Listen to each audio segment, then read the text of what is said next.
First off, I've been listening since 2018. You guys are great. But the only other 818 area code I've ever heard of is Dave from Jamaica. Mm.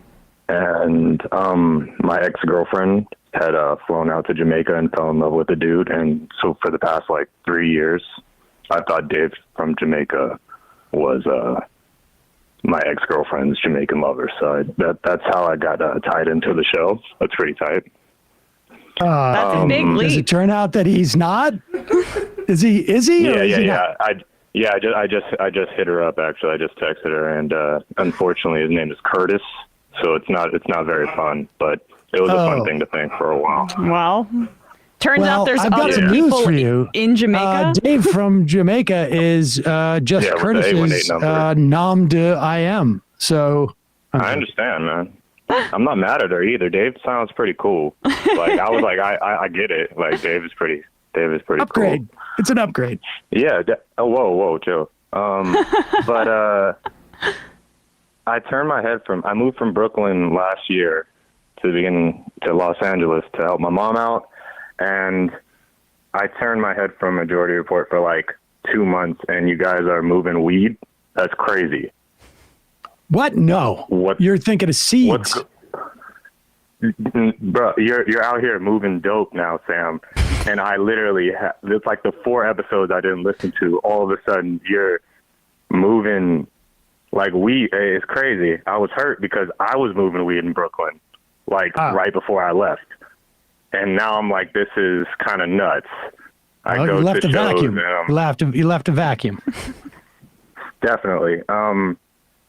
So I also kind of study the cannabis market and whatnot, but recently I've been listening to a lot of your shows and I'm becoming frustrated. Once I went through college, I figured out that a lot of the BS that I've heard was kind of weird and kind of the neoliberal tip.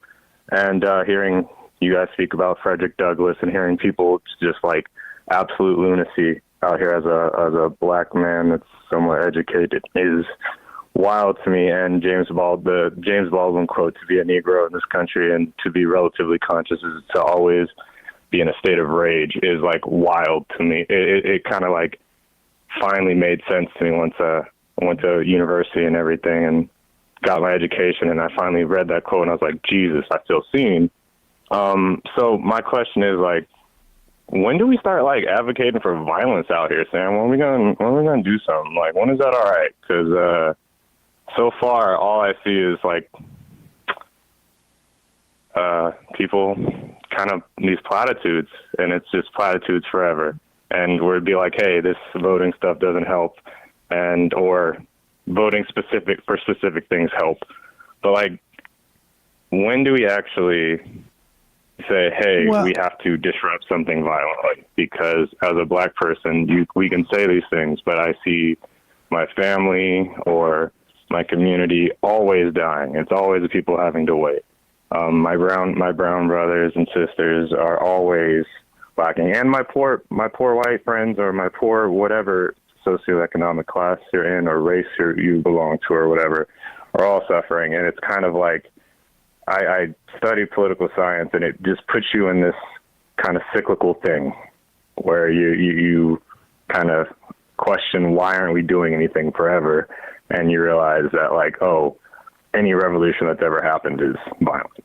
Any revolution that's ever happened has been taken by, hey, we're going to have a mass strike or something like that, and it gets violent. When do we actually say, hey, these were the methods that people used to get some type of rights or some type of reality actually constructed out here that's not just complaining and picketing and not actually or going on a parade instead of actually striking and doing something that may affect finances or in more extreme ways, other things that may help you get what human rights you think your people deserve. Yeah. I mean, look, I would never, I would never critique the sense that, and the frustration and the sort of, I guess, desire or compulsion that there needs to be some type of violent response out of that comes out of that frustration. But I really don't know that it's I don't necessarily follow the theory of change here. I mean, I think what is needed is mass movements like we saw during the civil rights era, ones that are sustained. Now, we did see something like that in 2020, right? I mean, with the George Floyd protests. But yeah, that I knew that was going to be a thing once I went to these protests, and I'm like, hey, we have all these people out in Los Angeles. I'm like, this is crazy. There's a pandemic. There's an actual uprising. If there's ever been a moment in time for some type of change within the current system, at least, like this would be it. And we're picketing and we're marching. And then the leaders of it go, okay, we're going to head back here.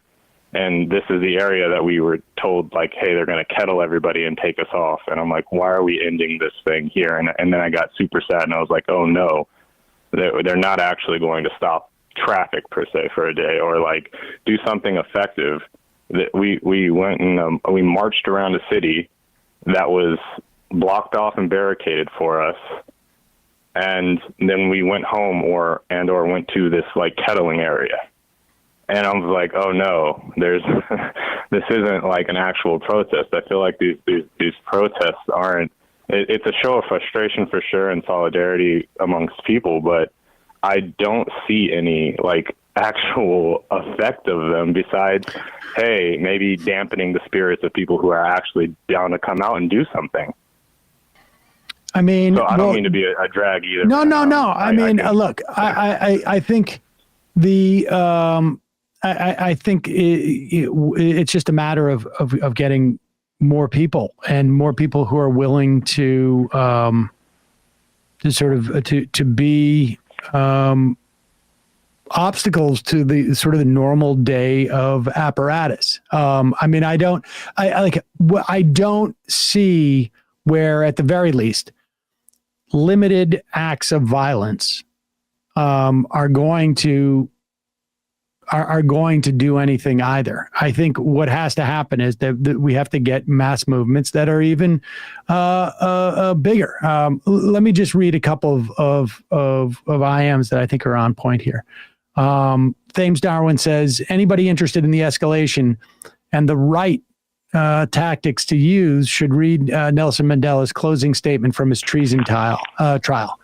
Provides detailed analysis of each stage of escalation, how and why the ANC got there, what they saw as their responsibilities at that stage of the struggle. It's an excellent primer on this topic. Also, you know, you look back into the civil rights era, there was there were different factions and cohorts of people fighting the same fight. On the spectrum of from peaceful to challenging through to more violent, espousing more violence. And I think, I don't think that, these things, I not only think that these things aren't mutually exclusive, I think that when you get a movement that size, the only way that let me put it this way, the only way you're going to get a movement that size is if you have the type of anger in at least part of that movement that is going to be interested in violence. And I'm not, it's not a question of endorsing violence or not endorsing violence in that instance. No, we got you. You're trying to endorse violence, bro. I heard it. We're done. I got you. No, but I'm saying that, like, if you're going to have the type of storm that is necessary, it is inevitable that there are going to be people with, elements within that storm that are going to be more violent than other elements of that storm. But I think you need to have, frankly, the mass movement first I think you need to have that. I think, there has to be, if you're going to get change. I don't know that I agree that there haven't been more peaceful revolutions, but I also don't know if I don't know. I have not heard articulated so how the revolution happens in this country. Yeah. I mean, one that would be violent. I think that, I just don't know how that happens. Like what, if there's going to be a violent revolution in this country. Financial issues. Huh? It would seem that you would use it in, I don't know, we haven't necessarily disrupted anybody that is at the top of a government or operating a company or an organization that is just absolutely either profiting off the prison industrial complex or the police unions or just our elected officials. Walk me through what happens. If you mess up their money per se, or if you somehow go after we're just going to mess up traffic in Los Angeles even worse, to where there's a strike going on with truckers right now and UPS and the Teamsters right now. If we somehow go, oh look, they're doing it that way, we're just going to walk across the freeway like they started to do. Right? Or they started burning down places in other cities and literally got the ball moving on so many initiatives to reduce police funding. But you give it a year, you let it calm down, you let them march through the streets a few times, and somehow San Francisco has gotten all their police funding back. I know some places like Dallas have more better police initiatives, or where they have a community oversight person, but I believe it's not it's ideological with me, but it's hey, you messed up their money a little bit. You put some fear into their heart with messing up their physical property a little bit, slightly. And all of this change started to happen. There was movement in Congress. There was movement everywhere. And then it's all right, let them run in a circle and kind of get them tired for a bit. I see what actually kind of affects them. It's money and then somewhat safety and security. But if we're not willing to affect that, I don't feel as if there's going to be any change. But that is a question of endurance and people maintaining that level of protest essentially and dissent. And I think that's not a question of violence to me as much as it is endurance. I don't think, to me, blocking a highway is not a violent act. Right. That's not a violent act. But if that was continued for an extended period of time, yes, I think, and if there was enough people, I think that would make a difference. I think you also need to have the context for that stuff to have, value. We had, millions of people protested against the Iraq War. It didn't do anything at all. Well, I appreciate y'all letting me vent on this for a minute, though. I don't want to take too much of your time. I'll be back in New York in a couple of weeks. Let me know if you need any weed or anything out there, man. I appreciate that. Thank you. Always do. Thank you. Okay, all right. Sounds good. Appreciate y'all. Have a good one.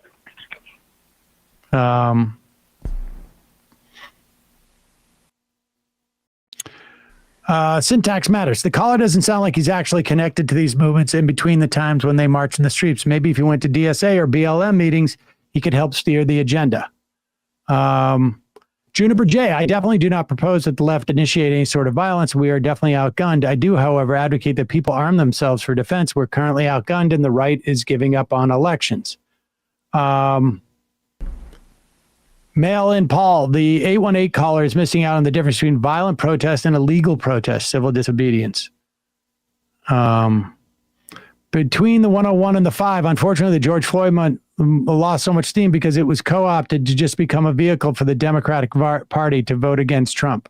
Well, in my opinion, it's just absolutely outrageous that the Democratic Party, I think it has seemingly no agenda to actually curb police brutality beyond kneeling in kente cloth and fundraising emails. That was how they responded to that moment, and that's just a indication of how far away right now, at least, current leadership is in the Democratic Party from where it needs to be. Yeah.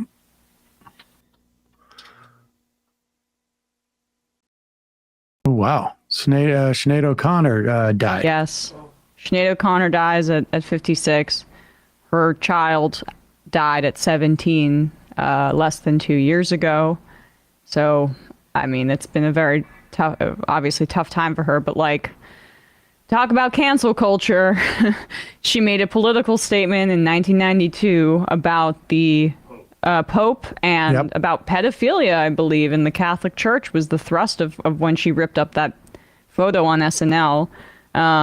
Was persecuted for her activism in that way, or her act of protest, I should say.